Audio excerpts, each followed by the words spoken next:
नमस्कार, मैं रजनीकांत साथ में आप सभी का बहुत बहुत स्वागत है। आज की पाठशाला में जाने से पहले मैं बता दूं कि इस पूरी कक्षा में, इस पूरे क्लास में आज हम बात करेंगे आरएसएस प्रमुख मोहन भागवत की, उनके बयानों की क्या कुछ मायने हैं, क्या नागपुर वालों के सही में ठन गई है, क्या कुछ चल रहा है। इशारों में तो खेल बहुत दिनों से है, बयानबाजी का दौर चल ही रहा है।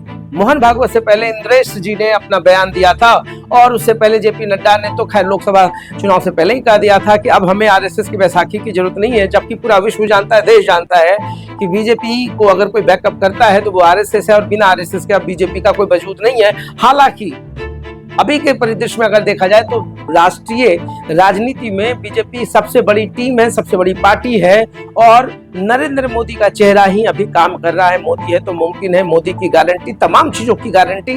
और ऐसे में मोहन भागवत को गुस्सा आना भी लाजमी है, मगर वो बोलेंगे नहीं, वो मोदी का नाम भी नहीं लेंगे। रांची में प्रवास के समय में उन्होंने कहा कि लोग जो है विकास करते हैं, काम करते हैं, फिर अपने आप को सुपरमैन कहलवाते हैं और उसके बाद वो अवतार बन जाते हैं, अवतार के बाद भगवान बन जाते हैं और राजनीति में भगवान बनने की कोशिश की जा रही है। ऐसे भगवान की जरूरत नहीं है।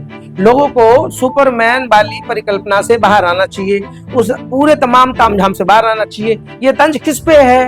मगर मोहन भागवत ने कहा मैं तो बोलूंगा नहीं, आम कंटेक्स्ट है भाई, आम कंटेक्स्ट में उन्होंने कहा है। अब उसको सूत्रों के हवाले से खास कॉन्टेक्स्ट में ढकेल दिया गया है।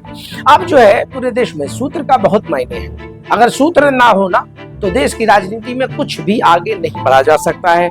अब आरएसएस में मोहन भागवत ने क्या क्या बयान दिया है, सवा महीने पहले ही याद कीजिए उन्होंने क्या कहा था। उन्होंने कहा था कि लोगों को अहंकार नहीं पालना चाहिए। अहंकार किसको बोला था? मगर फिर भी उन्होंने किसी का नाम नहीं लिया, मगर लोगों ने फिर उसको नरेंद्र मोदी से ही जोड़ दिया। मैं नहीं जोड़ रहा हूँ, मैं तो बस सोशल मीडिया फॉलो करता हूँ, जो ट्रेंड टॉपिक है वही है। अभी तो वही चल रहा है कि सुपरमैन ना बने।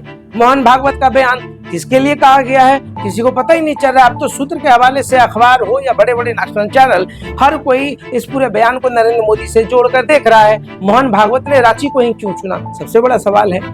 विधानसभा चुनाव तो आने वाले एक वर्षों के अंदर 3-4 राज्यों में, मगर झारखंड ही क्यों? झारखंड से क्या संदेश देना चाहते हैं? प्रवास 3 दिनों का है, मगर सप्ताह भर रुक करके मोहन भागवत क्या चिंतन कर रहे हैं, क्या मनन करना चाह रहे हैं और क्या क्या बात अपने कार्यकर्ताओं को बता रहे हैं, क्या समझाने की कोशिश कर रहे हैं। चुनाव का वजूद जो अगर गढ़ा जाएगा तो आरएसएस के बगैर बीजेपी बहुत आगे नहीं बढ़ सकती है। और मुझे जहां तक लगता है, फिर मैं कहूंगा सूत्रों के हवाले से, मेरा कोई हवाला ही नहीं है, मैं तो भाई हवाला देख नहीं सकता। सूत्रों के हवाले से ऐसा माना जाता है कि बहुत बड़ा बदलाव देखने को मिलेगा। इधर संघ जो है कमान फिर से बीजेपी का अपने हाथों में लेगी।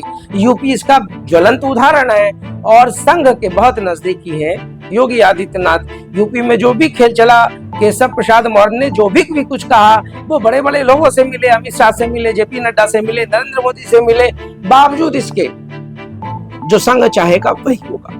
योगी आदित्यनाथ के पूरे मैटर पर एक तरीके से दरवाजा बंद कर दिया गया। अब उसमें कोई चर्चा नहीं होगी और चर्चा अगर नहीं होगी तो आपको भी पता है कि लाख कोई सर पीट ले, कोई इसके खिलाफ नहीं जा सकता। तो ये जो घटनाक्रम चल रहा है, कुछ दिन पहले मोहन भागवत ने कहा कि लोगों को लगता है मैंने काम कर दिया, आपने कुछ नहीं किया, आप तो बस एक सीढ़ी मात्र है, आप तो जरिया थे, आपने काम किया, वो देश का काम कर रहे हैं, देश का काम कर रहे हैं, राष्ट्र का काम कर रहे हैं। इसमें अहंकार कैसा?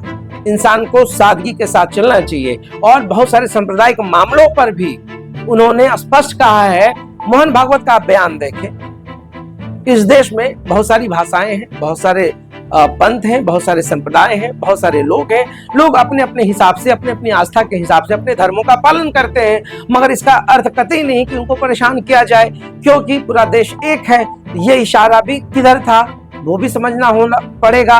मणिपुर की हिंसा पर भी इशारों में मोहन भागवत ने बहुत बड़ा सुझाव दिया था, मगर लगता है उस पर भी कोई असर नहीं हुआ। भागवत जैसे व्यक्तित्व ने अगर कुछ कहा है तो इसके पीछे बहुत बड़े संकेत है, बहुत बड़े मायने हैं। बिना मतलब का, बिना कोई मंजिल का मोहन भागवत जैसे लोग और इंद्रेश जी जैसे लोग कुछ नहीं बोलते हैं। इंद्रेश जी ने तो काफी गुस्से में बहुत कुछ कह दिया था और सोचना पड़ गया था बीजेपी को। उन्होंने तो जितनी बातें कही लोकसभा चुनाव के बाद, अब इस पे अभी तक पीएम मोदी का कोई स्टेटमेंट नहीं आया है, मगर सूत्रों के हवाले से तो बहुत कुछ चल पड़ा है। अब देखना है कि जो राजनीति की जो बिसात है, इसमें क्या नया गुल खिलने वाला है।